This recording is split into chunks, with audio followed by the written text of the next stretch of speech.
¿Qué tal? Os damos la bienvenida a este nuevo webinar que hemos organizado desde la Fundación Española de Reumatología junto con la Asociación Española de Sjögren y también en este caso colabora con nosotros la Sociedad Catalana de Inmunología. En este mes de la conciencia del Sjögren vamos a hablar de algunas de las claves para el manejo óptimo de esta patología y para ello pues me acompañan en el webinar. Estoy súper bien acompañada esta vez.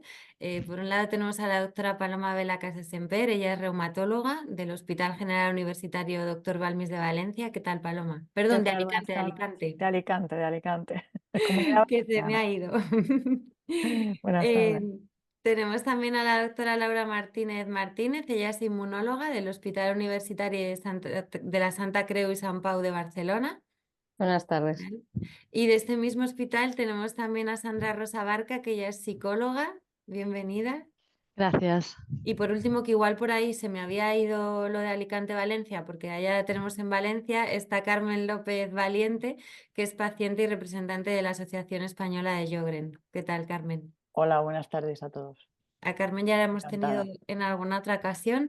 Y nada, simplemente a los que estáis al otro lado, recordaros que podéis mandarnos preguntas a través del chat o a través del espacio de preguntas y respuestas, lo que prefiráis, siempre por escrito. Y luego, bueno, ya nos han llegado algunas preguntas también a lo largo de esta semana, según os ibais registrando. Vamos a empezar un poquito pues en formato más conversación, introduciendo la enfermedad y viendo un poco pues esas claves para ese manejo óptico de las personas con síndrome de Sjögren y vamos a intentar pues respetar también el tiempo de no pasarnos mucho de esa horita.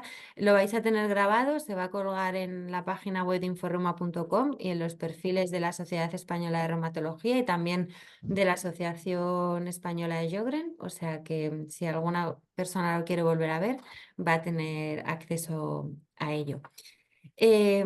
Bueno, pues un poco para introducir, el síndrome de Sjögren es una enfermedad reumática que según los datos del estudio EPISER, que es el estudio de epidemiología que hacemos en la Sociedad Española de Reumatología, afecta a un 0,33% de los adultos en España, de las personas mayores de 20 años. Esto supone cerca de 120.000 personas y a pesar de que la cifra pues no es nada desdeñable, sigue siendo una enfermedad bastante desconocida para el común de la población.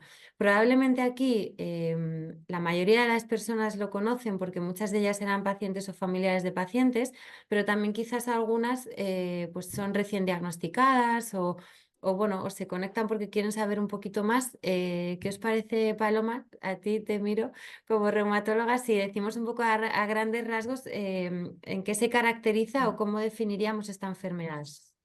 Pues sí, a ver, es una enfermedad autoinmune sistémica que, como todas las enfermedades de estas características, tiene una base genética, aunque luego hay una serie de desencadenantes, muchas veces ambientales, víricos, que a veces no somos capaces bien de identificar, pero que en un determinado momento hacen que la enfermedad se desarrolle, se desencadene y que tiene un espectro de manifestaciones enorme. Tenemos desde personas, porque no quiero llamarles pacientes, porque muchas veces ni siquiera tienen la enfermedad, a las que se les detectan estos anticuerpos característicos de una forma más o menos casual, a otras personas a las que se les diagnostica la enfermedad a través de las manifestaciones glandulares, que son, digamos, las más características de la enfermedad, o por manifestaciones a veces muy graves en otros órganos. Entonces, algo muy importante desde el inicio es tener claro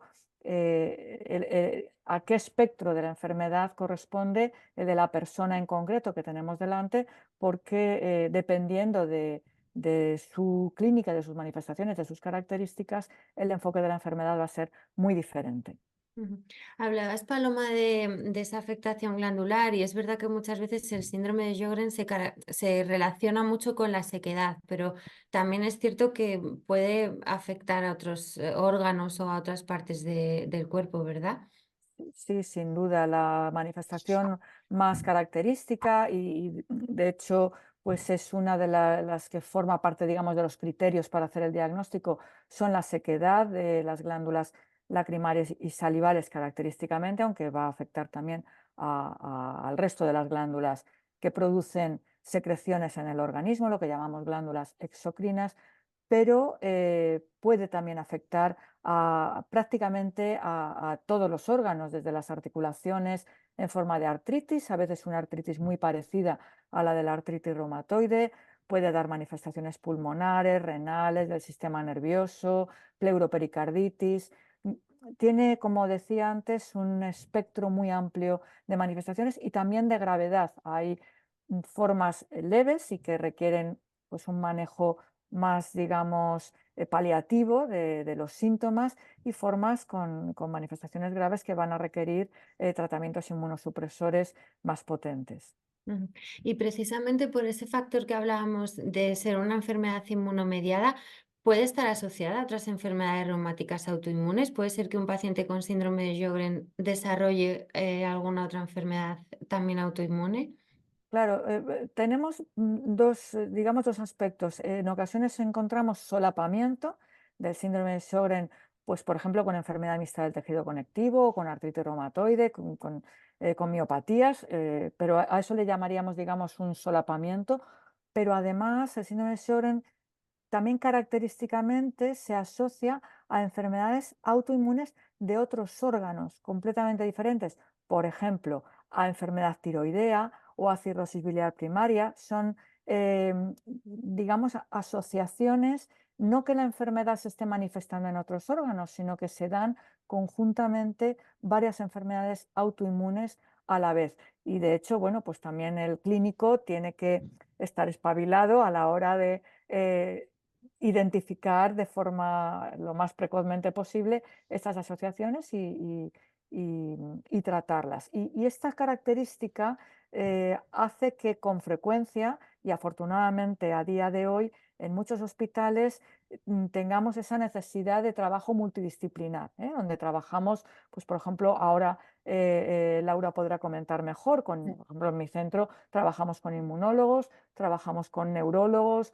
con neumólogos, con nefrólogos, con hematólogos, porque muchos de los enfermos, muchos son mujeres, pero también tenemos varones, van a tener esta manifestación en muy diversos órganos. Ujú. Hay que tener en cuenta, como muy bien ha dicho Paloma, que las enfermedades autoinmunes tienen una base genética. Entonces, muchas veces lo que pasa es que el sistema inmune lo que hace es reconocer estructuras propias porque tiene una disfunción. Entonces, puede ser que reconozca antígenos que pueden lugar al Sjögren, que son los típicos anticuerpos, pero también puede haber reconocimiento de otras estructuras, que es lo que ha dicho ella, pues que te puede tener una enfermedad tiroidea autoinmune, con lo cual no es que el sistema inmune esté reconociendo específicamente algo porque lo quiere destruir, sino que puede haber una disregulación más general que afecte a varias estructuras. Entonces es muy importante que ante la sospecha de un Sjögren, como bien ha dicho Paloma, exploremos si hay afectación de otros órganos, si hay otros marcadores que puedan explicar o bien estos síndromes de solapamiento o bien estas otras enfermedades autoinmunes que en principio no tendrían nada que ver, pero que también se pueden dar conjuntamente. Ujú. Y bueno, entiendo que es muy importante porque en cualquier enfermedad, cuanto antes se diagnostique, ¿no? Os iba a decir, ¿cuánto importante es el diagnóstico precoz? Pues hombre, en cualquier patología, cuanto antes te la diagnostiquen y antes se sepa, muchísimo mejor. Más que a lo mejor cuánto de importante es, cuánto de posible es, en este caso, que haya un diagnóstico precoz y qué aspectos se tendrían que tener en cuenta. No sé si quizá las personas que puedan tener síndrome de Sjögren pueden detectar algún síntoma que les haga ir a su médico de primaria, o que a lo mejor sea un síntoma, bueno, pues que no le den demasiada importancia y por eso no acudan a primaria y desde primaria no les manden al reumatólogo.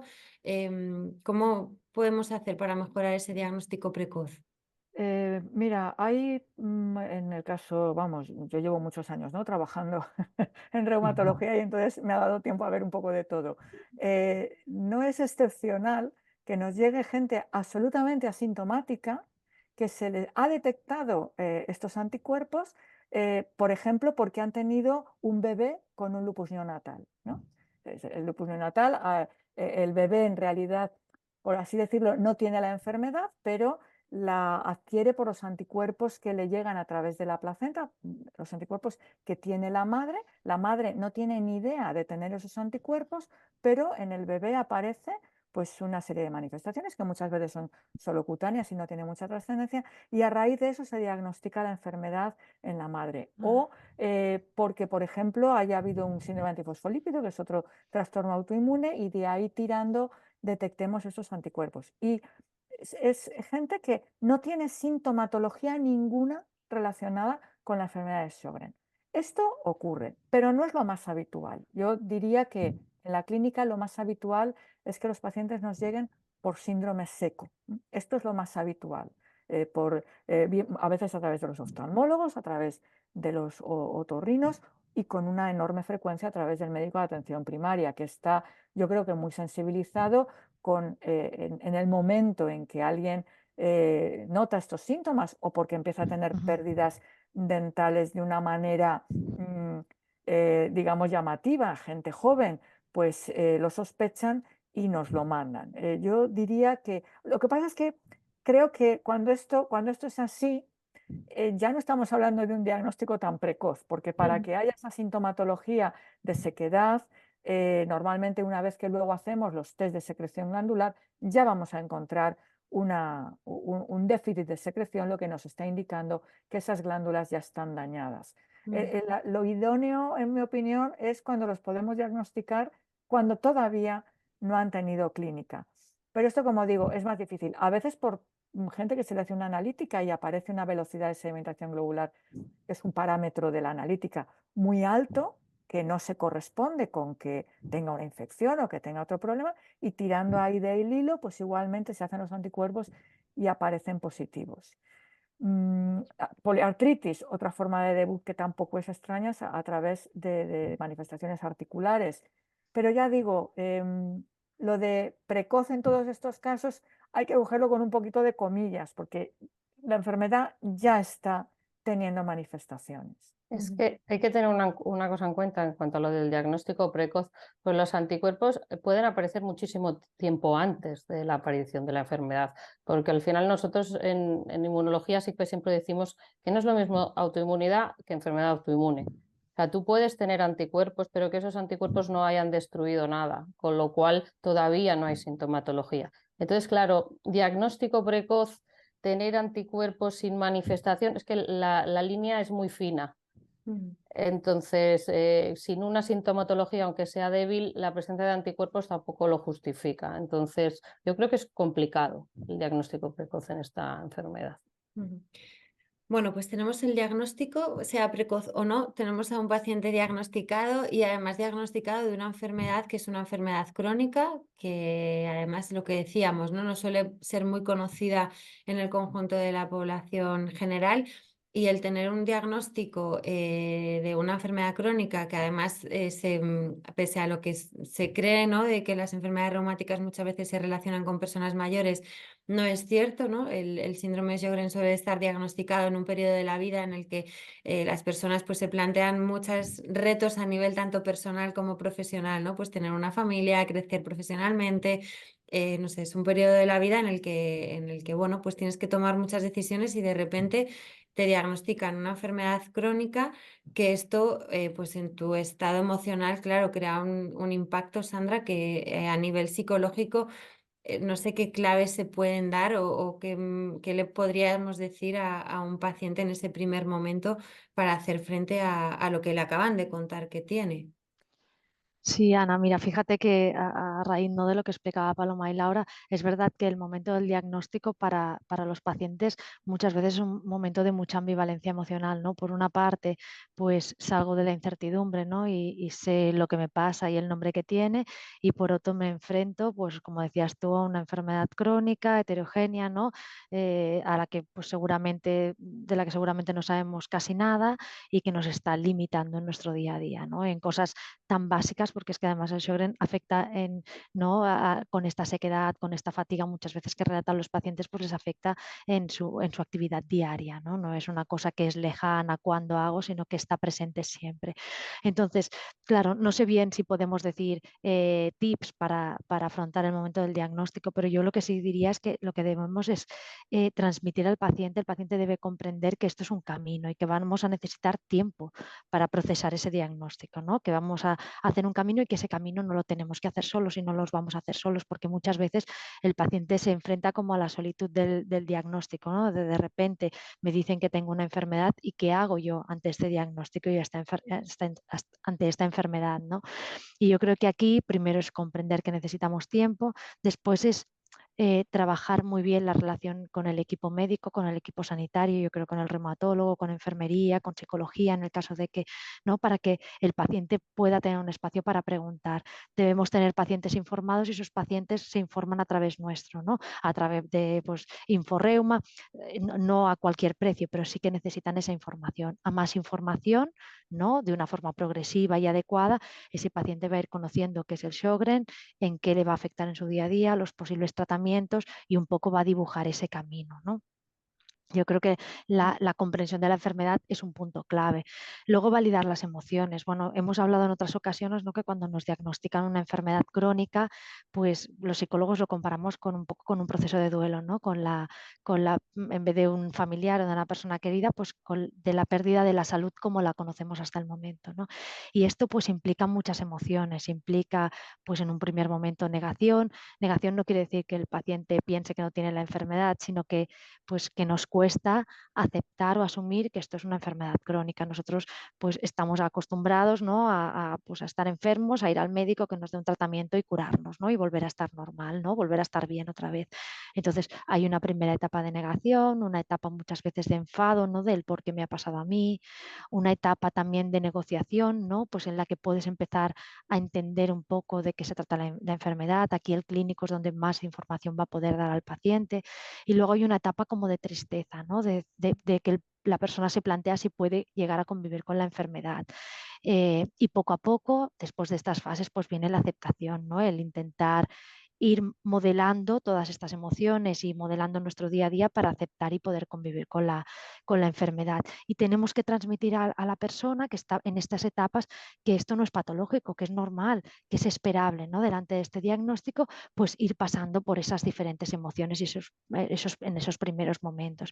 Este les va a ayudar a asumir que esto es un proceso, ¿no? Poco a poco también fomentar esa expresión emocional, que el paciente pueda explicarnos cómo se siente ante el diagnóstico, en qué le limita la enfermedad en su día a día, y para eso necesitamos que el paciente se sienta apoyado, ¿no? Y aquí es importante y es clave la figura, creo que del reumatólogo, de enfermería, también de las personas que acompañan al paciente, ¿no? Pues ya sea la pareja, la familia, los amigos, no sé, pues tu entorno. Y aquí creo que entra también un papel clave las asociaciones de pacientes, ¿no? Porque al final nosotros acompañamos y comprendemos y empatizamos con las emociones que está viviendo el paciente, pero la verdad es que el paciente se siente muy acompañado cuando habla con personas que han pasado o están pasando por esa misma situación. Entonces aquí el papel clave de la asociación de pacientes, de que el profesional pueda dirigir al paciente a las asociaciones, pues porque muchas veces lo que hablábamos, pues hay enfermedades que no son tan visibles y pues quizá el paciente solo pues va a tardar más tiempo en pensar que hay una asociación que les pueda ayudar, ¿no? Y yo creo que a nivel de terapia lo que trabajamos mucho, aparte de estas cosas, es qué puede hacer el paciente ante la enfermedad, ¿no? O sea, ya tengo ese diagnóstico y ahora qué puedo hacer yo, ¿no? Cómo empoderar o acompañar al paciente a que pueda tener una actitud no pasiva de qué me da el sistema, en qué me pueden ayudar, que eso también es parte de los profesionales de nuestro trabajo, sino qué puedo hacer yo por mi salud. Y aquí yo creo que está pues todo el tema del autocuidado físico, pero también emocional, ¿no? Y aquí pues las técnicas de regulación emocional, la difusión cognitiva, o sea, intentar trabajar con pues, la meditación, todas estas terapéuticas que tenemos a nivel psicológico y también pues evidentemente el ejercicio físico adaptado a la situación o en cada momento de la enfermedad, al qué puedo hacer yo para poder afrontar de forma activa la enfermedad. Hablaba Sandra de ese camino, ¿no? Que no lo tienen que hacer los pacientes solos, y mencionaba la importancia de las asociaciones de pacientes. Carmen, vosotros en ese primer momento, ¿qué es lo que más aportáis a las personas que llegan a la asociación? ¿Qué es lo que más os suelen demandar? Bueno, pues nuestra asociación, que ya tiene un recorrido de casi 30 años, es un servicio de información y orientación. Entonces, cualquier persona recién diagnosticada o a lo mejor que lleva tiempo con la enfermedad pero desconocía que existía la asociación, pues se le atiende, se le acompaña, se le explica lo que significa vivir con esta enfermedad crónica, que además es huérfana, a día de hoy es una enfermedad huérfana, por eso estamos bajo el paraguas de FEDER, de Orfanet, de Eurordis y tal, pero no es una enfermedad rara. Y entonces, bueno, también se le escucha porque muchas veces las personas llaman contando su caso para ver si realmente solamente les pasa a ellas o no, y se dan cuenta de que no. Entonces, bueno, la asociación pues cuenta con una página web en la que se puede acceder. Hacemos todos los años una revista que, bueno, la tengo aquí, la enseño, que además se puede solicitar en la página web, que está avalada por especialistas. También les hablamos a las personas que llaman de que tienen que buscar siempre fuentes de información que sean veraces y que estén contrastadas.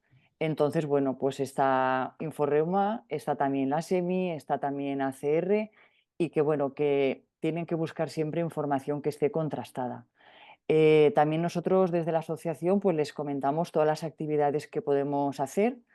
Tenemos grupos GAM que organizamos todos los meses con profesionales muchas veces, que luego se queda grabado y lo pueden ver en el canal de YouTube. Tenemos WhatsApps especializados de diferente temática. Tenemos también un club de lectura. Y bueno, luego también lo que hacemos es dar mucha visibilidad en redes sociales y dar también visibilidad en este mes de la conciencia, que es abril, y luego el 23 de julio, que es nuestro Día Mundial.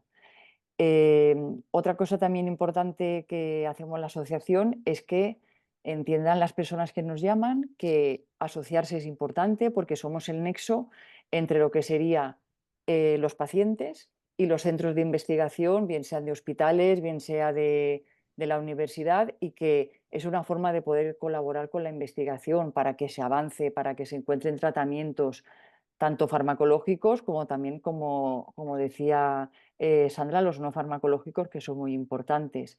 Entonces, bueno, la asociación está para escuchar, para acompañar y para que las personas sepan que esta enfermedad ha venido para quedarse, que sepan que, como decía la doctora, pues es de progresión lenta. A veces las manifestaciones son muy leves, pero otras veces pueden ser complejas, y tienen que saber que, bueno, pues que toda su forma de vida la tienen que readaptar, como también comentaba Sandra, ¿no? A un nuevo enfoque.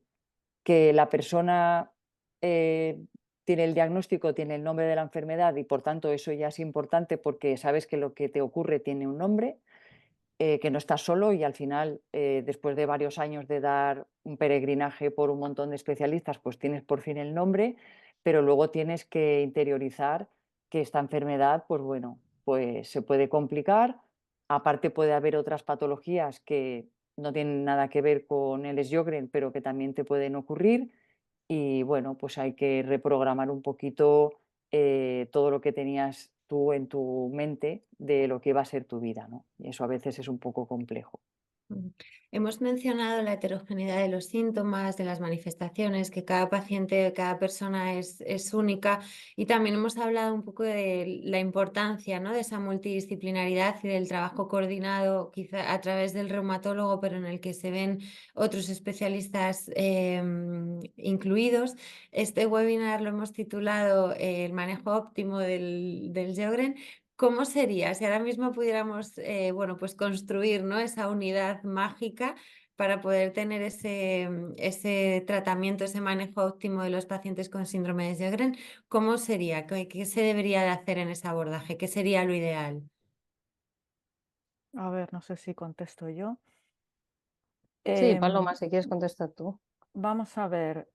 Yo creo que lo primero de todo es lo que hemos hecho toda la vida: hablar con el paciente, lo que llamamos anamnesis, hablar con el paciente, ver qué es lo que le pasa, ver qué manifestaciones tiene, hacer una exploración minuciosa, y explorar eh, qué tipo de enfermedad, qué tipo de síndrome de Sjögren tiene esa persona concreta.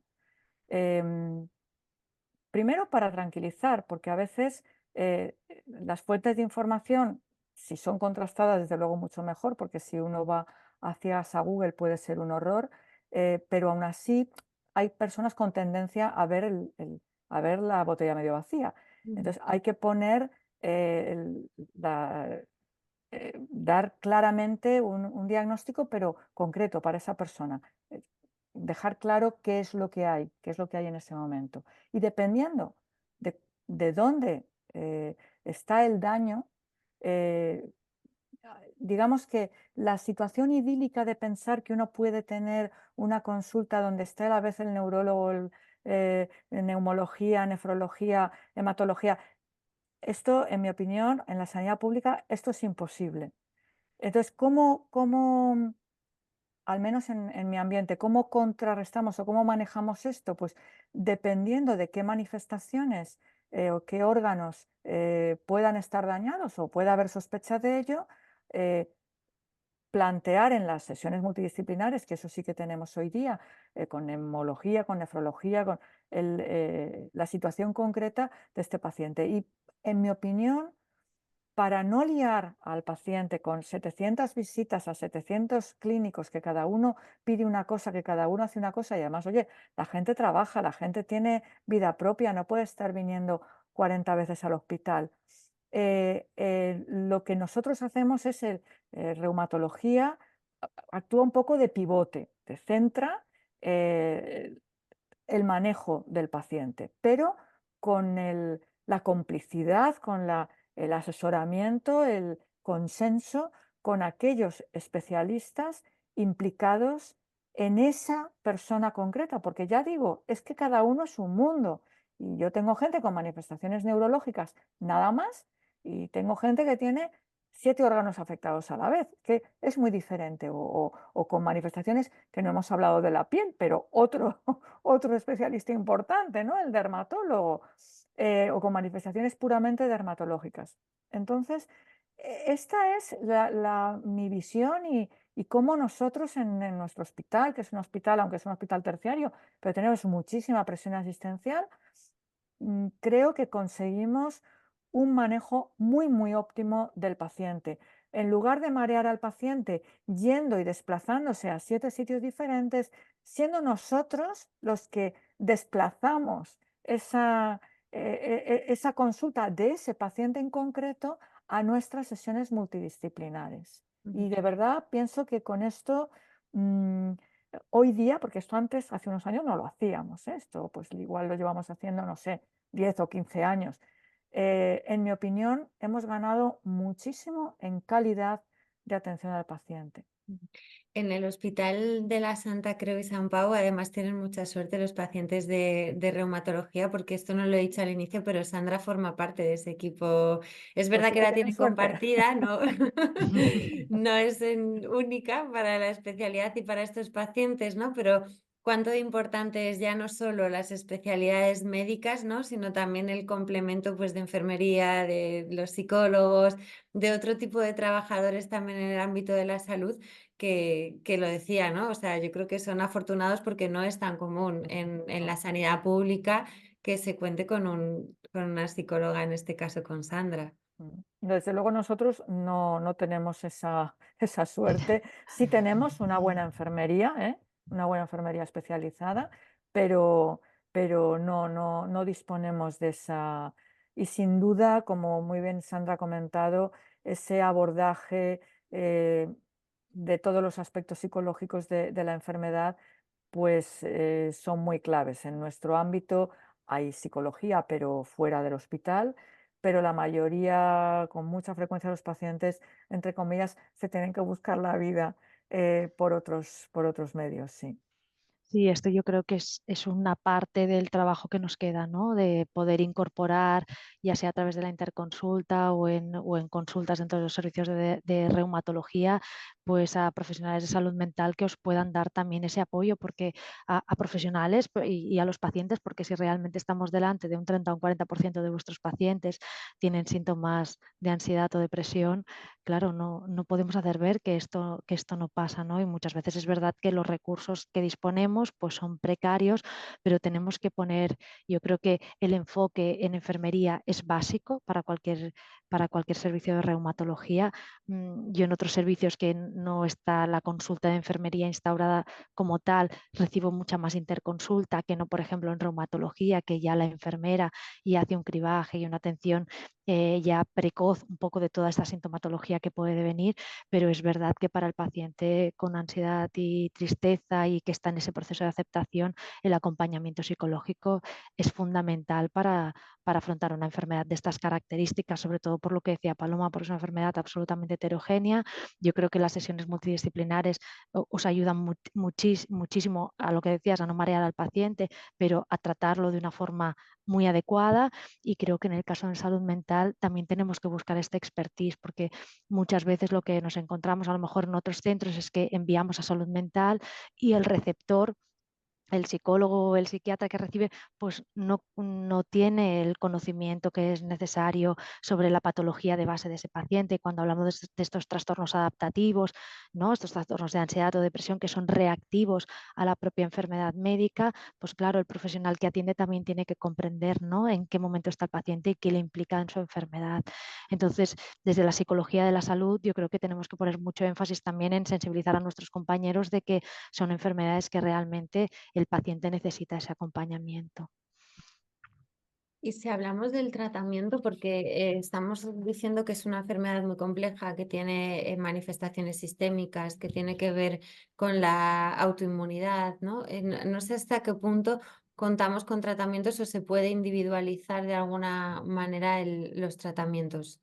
Yo creo que aquí sí que juega un papel clave la multidisciplinariedad, los comités, porque es lo que decía Paloma, o sea, hay pacientes muy diferentes, pacientes con pocas manifestaciones, con manifestaciones en otros órganos, y entonces ahí sí que es cuando el tratamiento sí que tiene que ser un consenso entre todas las especialidades de los órganos afectados, y yo creo que aquí es clave. No sé qué opinará Paloma, pero yo Sí, creo que sin es la duda. De parte. hecho, yo creo que esto es muy beneficioso para el paciente, pero para el clínico nosotros aprendemos todos los días del conocimiento de los otros compañeros, porque cada uno pues manejamos más lo nuestro, y poner en común, pues mira, este tiene más manifestaciones de este tipo, pues vamos a ver si creo que en este, a lo mejor en lugar de poner ciclofosfamida sería conveniente poner rituximab, yo qué sé.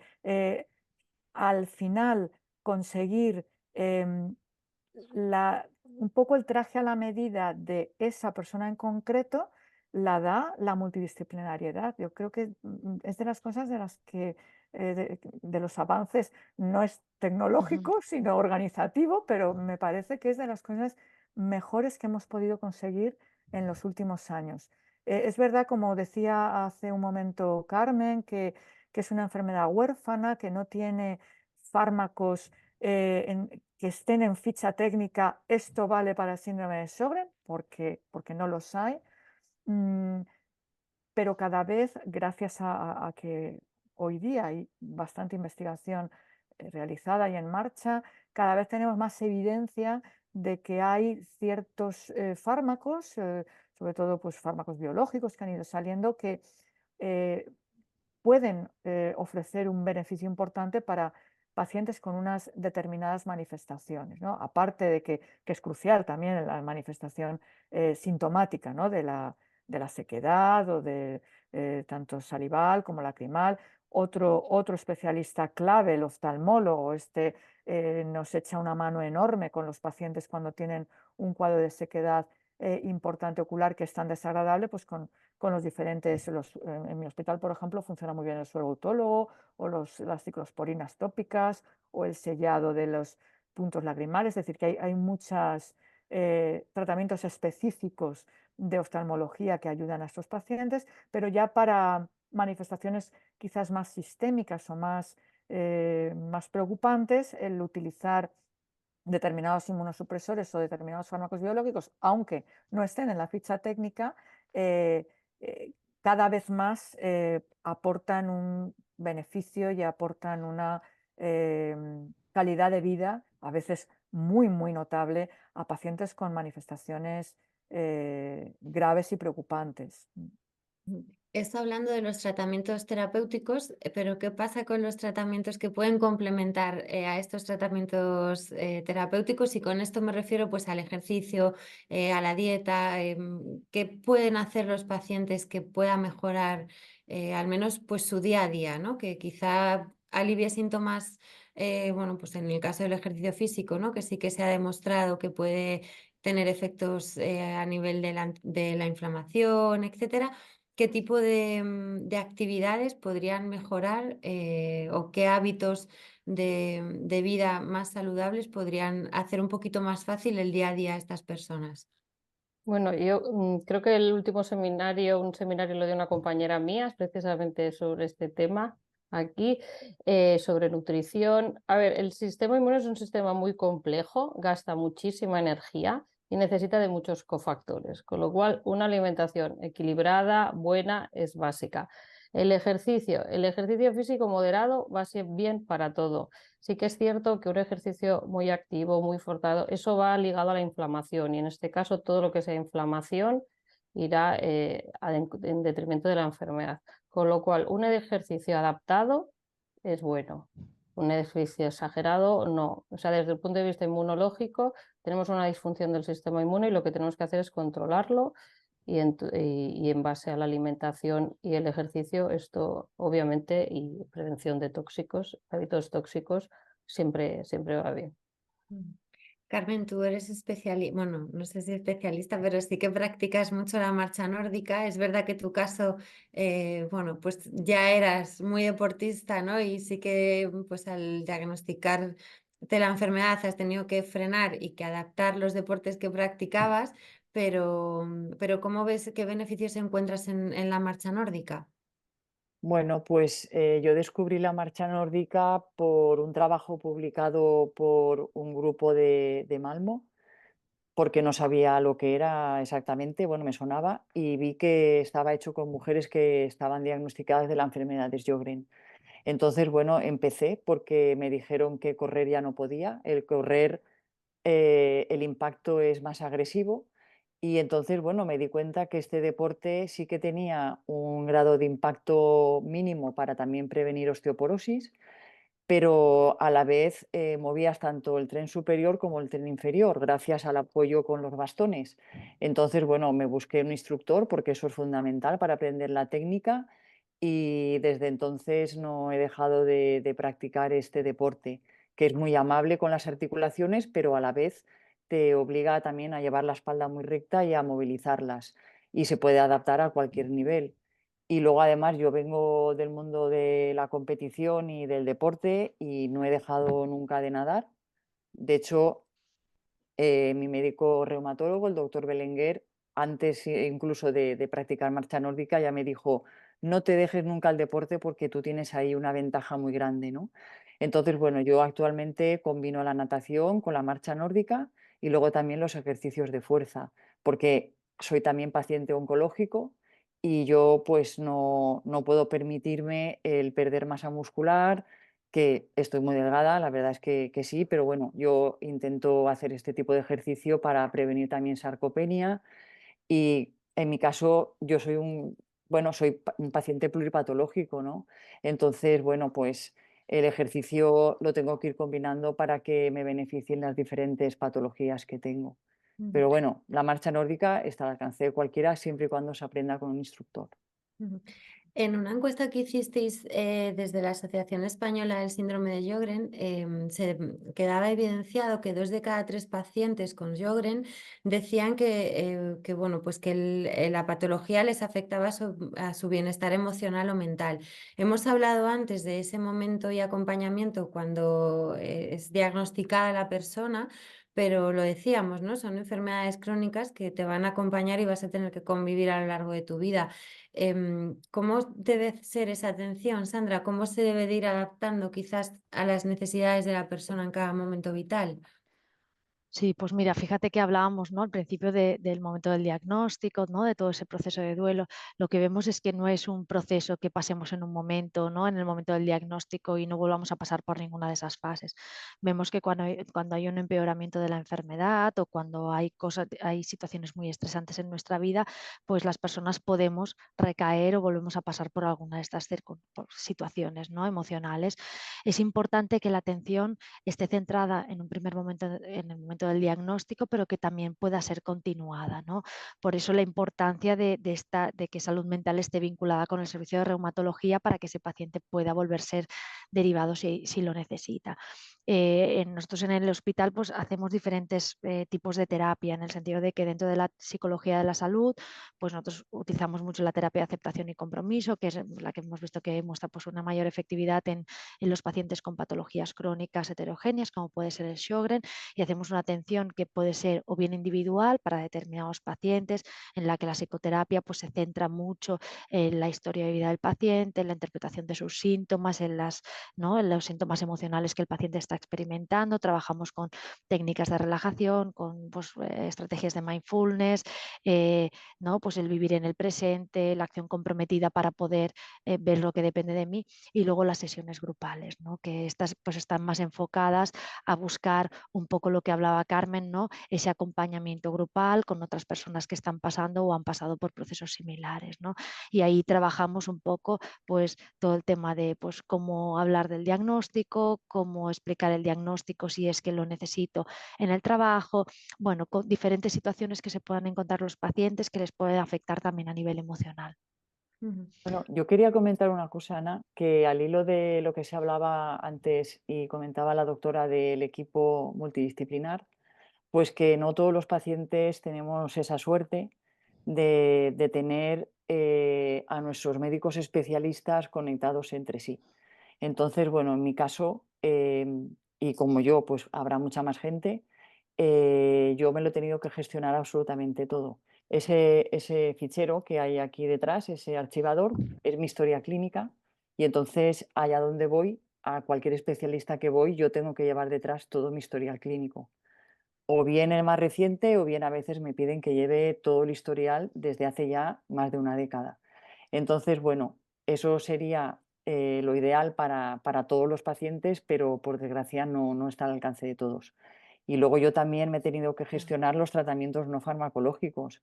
Yo me he gestionado el tratamiento psicológico, el nutricional por mis estudios, pues me lo gestiono yo, pero también todo lo que es la parte del ejercicio físico con un profesional, también he tenido que aprender a hacer ciertos ejercicios y otros no, que no puedo hacer.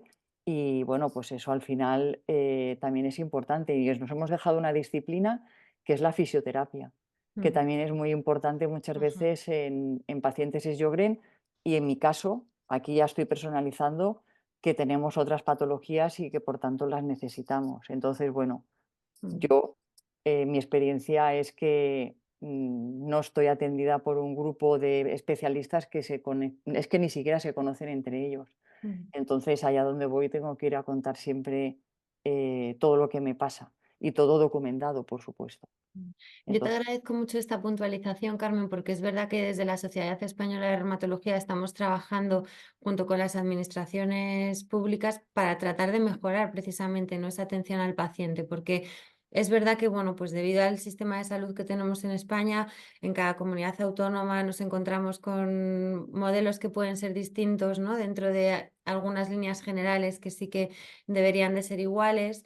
Dentro de los mismos hospitales, ¿no? Pues muchas veces depende a lo mejor de las gerencias, y ahí sí que estamos trabajando porque, bueno, pues a pesar de que todos pues tenemos por ley acceso a todo igualitario, es verdad que somos conscientes de que existen situaciones de inequidad y que muchas veces pues van marcadas por el código postal en el que vivas, ¿no? Y ahí también pues es importante que las personas que tienen una misma enfermedad se unan y se pueda escuchar la voz a través de las asociaciones de pacientes, ¿no? Que no solo los profesionales se unan y sean quienes hablen con la administración pública, sino también los pacientes unidos hablen con la administración pública, y entre todos seguramente sería mucho más fácil pues poder claro, encontrar soluciones. claro, es que, por ejemplo, la enfermedad reumatológica yo lo veo clave porque es también la persona, el enfermero o la enfermera, que va a controlar la adherencia al tratamiento, toda una serie de controles de la alimentación, del ejercicio, de cosas que descarga a su vez a los especialistas. Entonces yo lo veo como algo muy importante, pero yo, en mi caso particular, no he tenido nunca la oportunidad de contactar con enfermería de reumatología, nunca, Mm. nunca.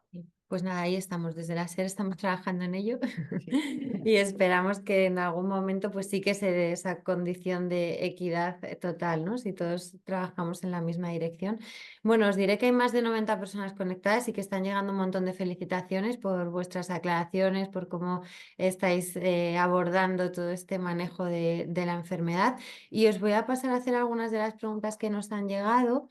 La primera yo creo que, bueno, es un poco más quizá para Laura porque nos preguntan si puede ser que se tengan los anticuerpos y que luego no se desarrolle la enfermedad. Que no se llega a desarrollar la No se llega a enfermedad. desarrollar, pero sí que en una prueba determinada pues se vea que hay anticuerpos o Eh, presencia de ellos. Que no se llega a desarrollar nunca, yo creo que no. La Ujú, verdad es que eso es muy difícil de decir. Sí que sabemos que los anticuerpos aparecen antes porque en cribados o en estudios sistemáticos de cohortes que se han mirado anticuerpos hay presencia de esos anticuerpos, pero no solo en el Sjögren, en muchas enfermedades autoinmunes, y la enfermedad puede tardar a aparecer incluso años, pero que no se llegue a desarrollar es muy difícil. Lo que sí que puede pasar es lo contrario, o sea, que tengas el Sjögren y que no tengas anticuerpos, ujú, porque puede ser que tengas otras manifestaciones. Entonces aquí, por ejemplo, es clave mirar si hay lo que se llama infiltrados en las biopsias de glándulas salivares, que es básicamente ver si esos órganos diana, que son las glándulas salivares, están infiltradas, están llenas del sistema inmune porque el sistema inmune los está destruyendo. Entonces, son otras técnicas que ayudan al diagnóstico. Pero anticuerpos y no enfermedad nunca, no me atrevería a decirlo. ujú. Y esta que creo que también es para ti, te la voy a leer literal porque es como para nota. A ver. Creo que me ponen más a prueba a mí para hacértela que a ti para contestar. Pero nos dicen, ¿qué avances hay respecto a la comprensión de los mecanismos inmunológicos subyacentes al Sjögren como enfermedad autoinmune sistémica y cómo pueden influir en el desarrollo de nuevas estrategias terapéuticas? Yo creo que esto es lo clave. O sea, para poder tratar adecuadamente una enfermedad tenemos que saber en qué consiste. Entonces, sabemos que el Sjögren es una hiperactivación de las células B. Entonces, tratamientos como el rituximab o el belimumab se están dando en pacientes con Sjögren porque sabemos que las células B están implicadas. Recientemente también se ha visto que los interferones de tipo 1 tienen un papel muy importante. Por tanto, terapias que vayan contra los interferones pues también pueden ser útiles. Es clave saber a nivel inmunológico cómo es la enfermedad para poder atacar a la diana, que es la que está produciendo esa enfermedad. Y hay terapias pues, que ya se están aplicando pues, en Sjögrens que tienen manifestaciones más extraglandulares, más sistémicos, pues se está dando rituximab, se está dando belimumab, y yo creo que en los próximos años veremos JAK-inhibs, diferentes tipos de moléculas, lo que se llaman pues, estas biomoléculas, estos fármacos biológicos que van específicamente contra dianas del sistema inmune aplicados en enfermedades como el Sjögren. Ujú. Bueno, sí que quiero dejar claro que, claro, en ningún momento las dudas que nos puedan enviar, que nos podáis enviar quienes lo estáis viendo en directo, suponen lo que sería una consulta en el hospital, ¿no? Con lo cual, pues me vais a perdonar porque hay algunas de las que han llegado que son demasiado personales que no las voy a hacer porque además nos faltaría mucha información de historia clínica para poder contestarlas, así que lo que sí os voy a pedir que intentéis, dentro de que a lo mejor sea algo personal, pero que generalicéis lo máximo posible a la hora de enviarnos las preguntas para que, bueno, pues puedan servir a nivel general y podamos responderlas, porque si no, muchas veces sin tener resultados de analíticas, de pruebas o de antecedentes, pues no, yo se las podría hacer a las doctoras, pero no sería muy conveniente el responderlas de esta forma. Sí que nos está llegando muchas preguntas también relacionadas con un síntoma que tienen estas personas, que es la fatiga, la astenia, el cansancio. Y entonces, bueno, nos preguntan si se conoce exactamente de dónde puede venir o qué puede estar afectado en el organismo para tener ese cansancio. Y luego, por otro lado, qué se puede hacer o cómo se puede tratar o, bueno, cómo se puede prevenir a lo mejor de alguna forma ese síntoma de cansancio.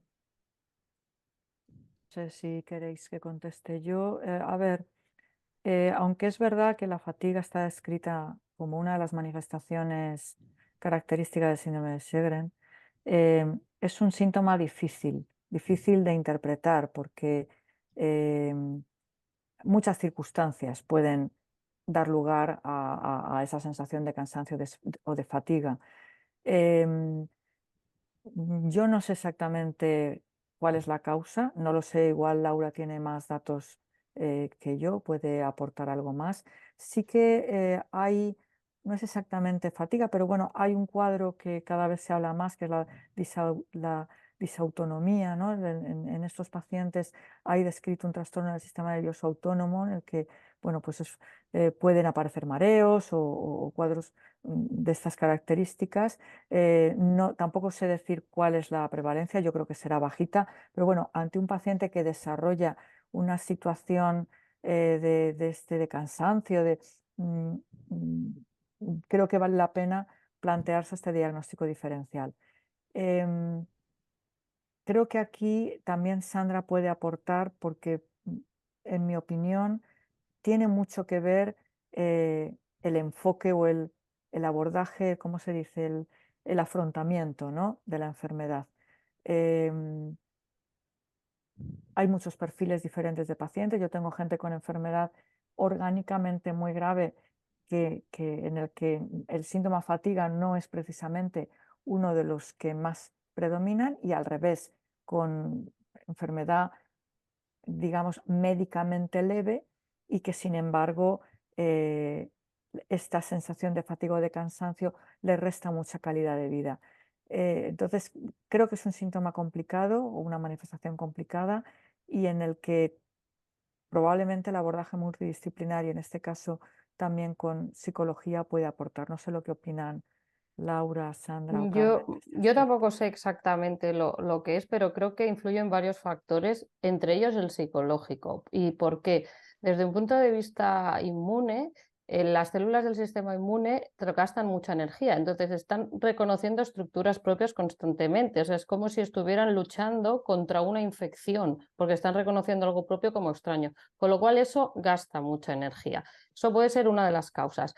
Pero el estrés, entendido como un afrontamiento de la enfermedad, también genera una activación, una inflamación. Entonces yo creo que podría haber otras causas, obviamente, pero el contexto inflamatorio, bien por la propia respuesta autoinmune, bien por el estrés generado por la situación, eso consume muchos recursos y eso podría explicar en parte esta fatiga crónica, porque la inflamación y el estrés siempre van asociados a ese cansancio o fatiga. Totalmente de acuerdo. Y fijaros que parte de la terapia es la gestión del estrés, ¿no? Y por eso utilizamos diferentes técnicas. Se trata un poco, muchas veces las personas ponemos el foco en lo que más nos limita. Y en este caso, la fatiga, el cansancio, es en el lugar es donde más limitaciones encontramos, ¿no? En nuestro día a día. Y muchas veces la persona se focaliza en esto. Esto hace que entres como en un bucle destructivo, ¿no? Solo pienso en esto hace que mi pensamiento esté centrado en el cansancio, en lo que me va a provocar este cansancio, en lo que pierdo de hacer. Fijaros que con todas las técnicas que aplicamos para la gestión del estrés, lo que estamos haciendo es focalizar nuestros pensamientos y nuestra energía en otro foco, ¿no? En cómo gestionar esa ansiedad, en cómo gestionar esa situación de estrés, en poner el foco en el ahora. Y esto lo que hace es que el paciente vea que la fatiga forma parte de este cuadro que explica el Sjögren seguramente, pero no está acentuado por el estrés. Podemos trabajar con las técnicas de meditación que lo que hacen, fijaros, que es parar todo ese ruido mental que tanta fatiga cognitiva genera a los pacientes, ¿no? Este pensamiento ¿no? Tenemos un cerebro que es casi como una lavadora, ¿no? Que está todo el rato centrifugando, ¿no? El parar, el centrarte en el ahora, el poder respirar profundamente, el poder trabajar desde una perspectiva más sobre la salud, sobre los hábitos de vida adaptados. Esto nos va a ayudar a desfocalizar y a bajar los niveles de ansiedad. También el trabajar en lo que depende y lo que no depende de mí, ¿no? Y fijaros que cuando hacemos un trabajo activo para gestionar el estrés, lo que estamos haciendo es poner en nosotros la responsabilidad de poder ver la enfermedad desde otro ámbito. Entonces, es verdad que con la terapia psicológica la fatiga no desaparece. Claro, ya me gustaría, no es que desaparezca, pero es verdad que la persona la puede manejar, la puede gestionar mucho mejor. Y por eso decía Paloma, ¿no? Hay pacientes que con una severidad están focalizados, ¿no? en la fatiga, y otros que seguramente con unos niveles de fatiga igual continúan su día a día con más adaptados, ¿no? Y eso es porque depende, ¿no? de todo este trabajo cognitivo que hacemos. Por eso, al final, el tema del estrés, ¿no? Cuando exploramos a los pacientes, ¿no? Y dicen, no, es que voy muy estresado, bueno, ¿y qué haces, ¿no? Para gestionar este estrés. Bueno, no, porque es el trabajo, es la enfermedad. Bueno, ahí tenemos que parar, porque fijaros que en el Sjögren hay muchas cosas que desconocemos y muchas cosas que no podemos tratar, pero ostras, la parte del estrés, ¿no? Que es común en muchas otras enfermedades, es así que podemos poner el foco ahí y mejorar esa percepción del paciente y ese manejo del paciente. Yo quería comentar que, bueno, esa fatiga de la que estamos hablando es que llega a ser incapacitante, Ujú. llega a anularte y por tanto yo, en mi caso particular, ahora mismo mi calidad de vida es un 0. Entonces, he hecho de todo para intentar paliar este síntoma, pero de hecho yo debuté o yo acudí por primera vez al médico por esta fatiga inexplicable porque lo que acababa de hacer era levantarme de mi cama. Mi casa es una U y de mi habitación a la cocina me tenía que sentar en medio, que es el salón, ¿no? Y yo digo, ¿pero aquí qué está pasando? Si lo único que he hecho es levantarme, ¿no? Y a partir de ahí fue cuando, tras 6 años y un montón de diagnósticos erróneos y de cosas, bueno, que darían para escribir un libro, fue cuando me diagnosticaron y llegué a la consulta del reumatólogo. Pero esa fatiga que tenemos las personas con Sjögren, además también se nos complica con lo que llaman Ujú. la niebla mental, Mental. la pérdida esta de memoria de trabajo Ujú. y bueno, nosotros sabemos que eso está afectado y eso está ahí. Entonces, muchas veces el trabajo que tú tengas pues se va a ver condicionado por este tema, precisamente por el tema de la fatiga. En el mío, por ejemplo, ¿no? Que a mí se me comían literalmente los alumnos. Entonces, el tema de la fatiga es muy complicado. Hemos hecho desde aquí, desde el Grupo de Valencia, por ejemplo, sesiones de neuropsicología para intentar avanzar en este tema. Como de rehabilitación. Sí, y de hecho hicimos antes del confinamiento un taller de neuropsicología que la asociación, de hecho, ya lleva 2 ediciones hecho online y aparte está el que hicimos presencial y nos han dado técnicas para intentar solventar estas situaciones en las que nos sobreviene la fatiga, a veces nos quedamos en blanco, bueno, vamos perdiendo todo este tipo de capacidad de memoria de trabajo.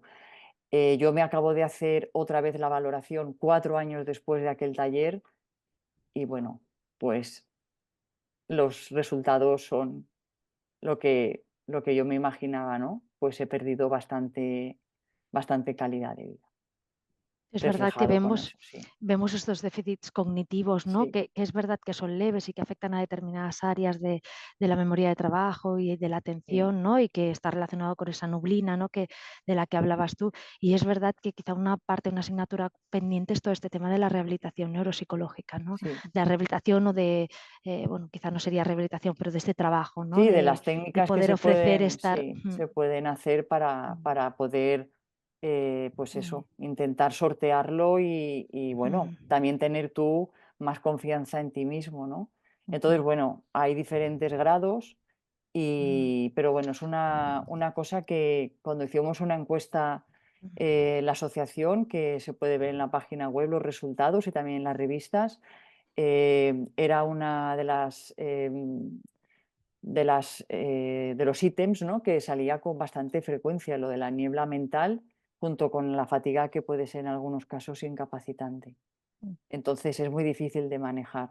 Y cuando tienes ya otras autoinmunes que se te van solapando, bueno, y afectaciones derivadas del Sjögren, pues ya, por eso decía que mi calidad de vida ahora mismo es un 0, porque es que ya no sé ni qué hacer para poder mejorarlo, pero bueno, estoy en ello. Desde luego, sigo con el autocuidado para intentar remontar un poquito. Pero bueno, como yo, hay muchas más personas, no soy, aunque yo ahora Mm. hablo por mí porque estoy aquí, pero bueno, hay muchas más personas que están así también. Decías, Carmen, que era uno de los ítems, lo de la niebla mental que ha salido. Es verdad que es uno de los ítems también que las preguntas que nos están llegando, justo os iba a preguntar precisamente por eso, ¿no? Porque también nos está llegando un poco, pues, si se puede trabajar de alguna manera o se puede hacer algún tipo de ejercicio a nivel neurológico o de neuropsicología para poder, bueno, pues, o afrontarlo mejor, ¿no? Y asumir que en algún momento, pues, te va a pasar esto y no pasa nada y que no te haga sentirte nervioso o tener otro tipo de manifestaciones. Y luego también pues saber un poco qué avances ha habido en la investigación en este campo. Sí que es verdad que están llegando muchas preguntas al respecto. No sé, Sandra, si quieres puntualizar alguna otra cosa más o quizá esto daría para otro webinar. Daría Yo para creo otro sí, webinar, sí. sí, yo creo que esto valdría para otro, pero es verdad que no tenemos estudios o yo no conozco estudios dentro de la rehabilitación neurocognitiva aplicada en el Sjögren, pero al final interpreto, ¿no?, que esto es como en otras enfermedades, tenemos deterioros cognitivos leves y podemos dar ejercicios que ahora no sabría decirte cuáles, ¿no?, pero seguramente dentro de un programa de estimulación cognitiva centrados a donde detectemos estos déficits. Tendríamos que ver la eficacia que tienen estos tratamientos, pero bueno, al final fijaros que yo detecto que aquí estoy teniendo dificultades y voy a trabajar para intentar mejorar o mantener, ¿no?, este nivel cognitivo en este estado para que no empeore, ¿no? Entonces, bueno, entiendo que es un poco igual que hacemos con el ejercicio físico, como hacemos como la psicoterapia, ¿no? No me encuentro bien, pues voy a hacer una Al psicoterapia para, profesional, ¿no? siempre al profesional, Exacto, sí. exacto. Sí, Entonces, en yo. este caso es neuropsicología, sí, Mm. sí, sí, muy Bueno, importante. deciros que nos están llegando muchísimos agradecimientos y muchísimas felicitaciones. Casi es el ítem, el primer ítem, ¿no?, de los comentarios. Serían agradecimientos y felicitaciones por vuestro tiempo y por todas las dudas que estáis aclarando. Nos preguntan también por aquí, al hilo del ejercicio físico, si conocemos si existe algún grupo o existen grupos en los que se realicen ejercicio físico adaptado. Aquí me vais a dejar que meta la cuña de reumafit.com. Reumafit es un Sí, proyecto que además creo que lo ha mencionado Sandra, de la Sociedad Española de Reumatología, en el que si os metéis en la página web pues vais a poder incluso ver ejercicios dirigidos en el que se muestra cómo hacerlo, número de repeticiones y demás. Y bueno, creo que también vosotros desde la asociación en alguna ocasión, Carmen, habéis también preparado algún tipo de marcha sí, nórdica o sí, alguna salida. porque ganamos uno de los premios MAFRE y entonces lo invertimos en lo que sería la iniciación a la marcha nórdica. Lo abrimos además, bueno, a los socios, a las socias, claro, y socios que quisieron apuntarse, había unas plazas ahí, pero luego también lo abrimos a que se pudiese apuntar cualquier persona. Entonces, bueno, la idea era que se hiciesen grupos de iniciación con el instructor y luego a partir de ahí que la gente se animase a salir. Lo bueno de la marcha nórdica es que se puede practicar tanto individual como en grupo, en la ciudad, por los parques, jardines, como en la naturaleza, ¿no?, en el exterior.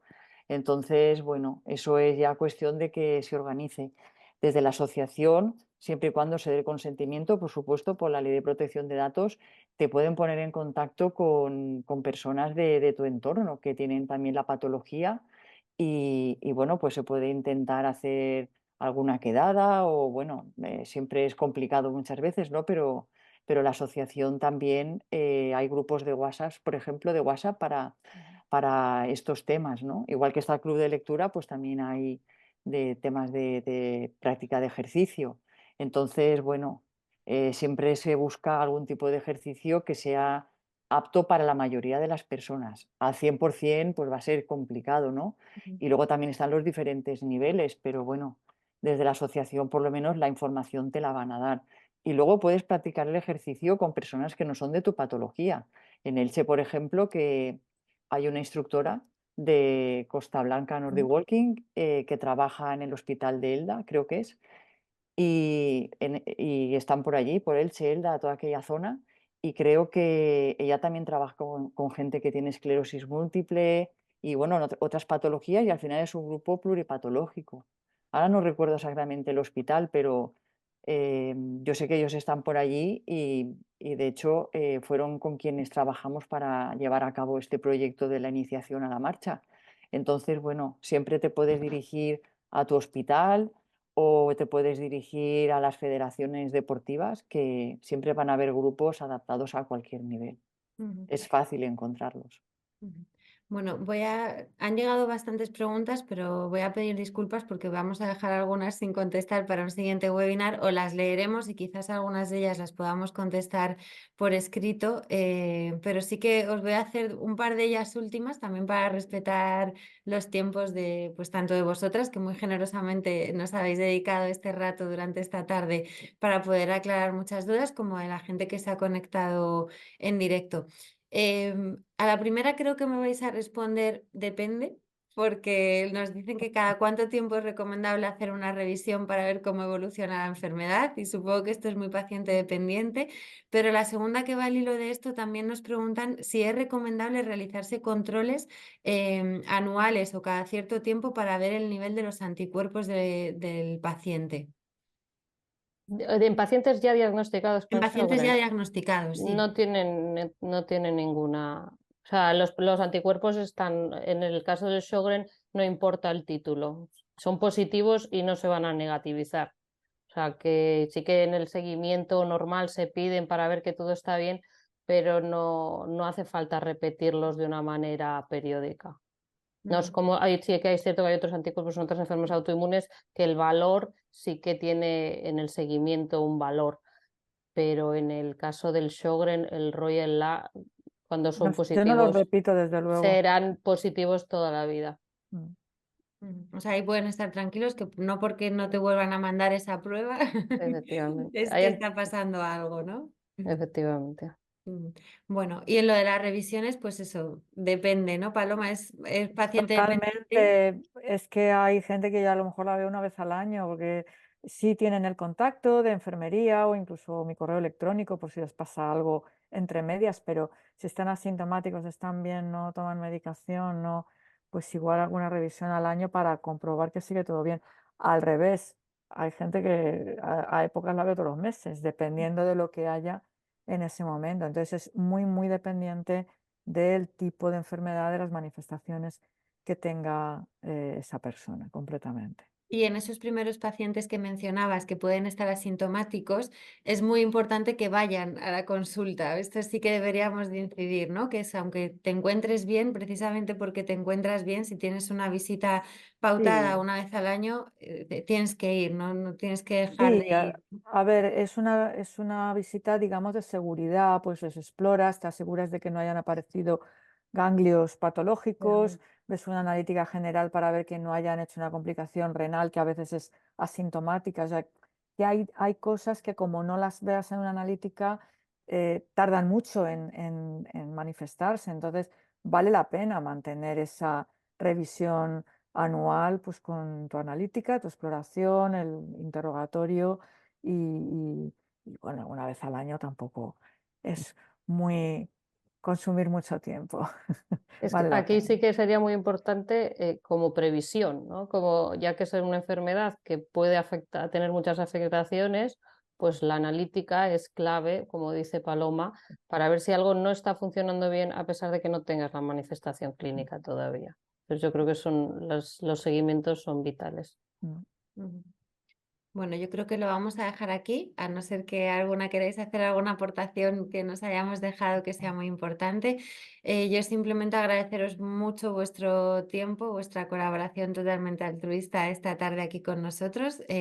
Os reitero que nos han llegado un montón de agradecimientos y de felicitaciones a través del chat. De hecho, a veces me costaba encontrar las preguntas porque veía aplausos, emoticonos de muchísimas gracias. Y yo decía, ¿y las preguntas dónde? Y nada, y a los que nos están viendo, pues recordarles que pueden volver a ver el webinar tanto en la página web de informac.com como en el canal de YouTube de la Sociedad Española de Reumatología y también en la web de la Asociación Española de Sjögren, web que les invitamos a visitar para todas esas actividades y toda esa ayuda que pueden encontrar y que ha mencionado Carmen a lo largo del webinar.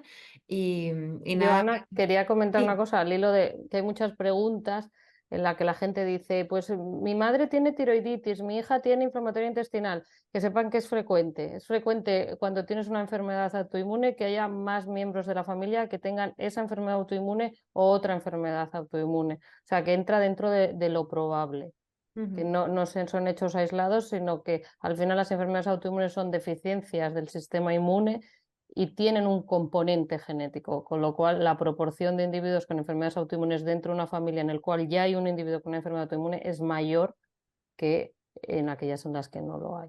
En general, cualquier enfermedad autoinmune.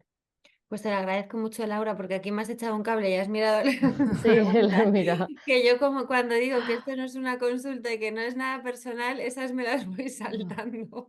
Y Pero he en visto este que había caso era varias que ponía importante. tiroiditis intestinal, lupus, entonces de hecho, bueno, un poco una consideración así global.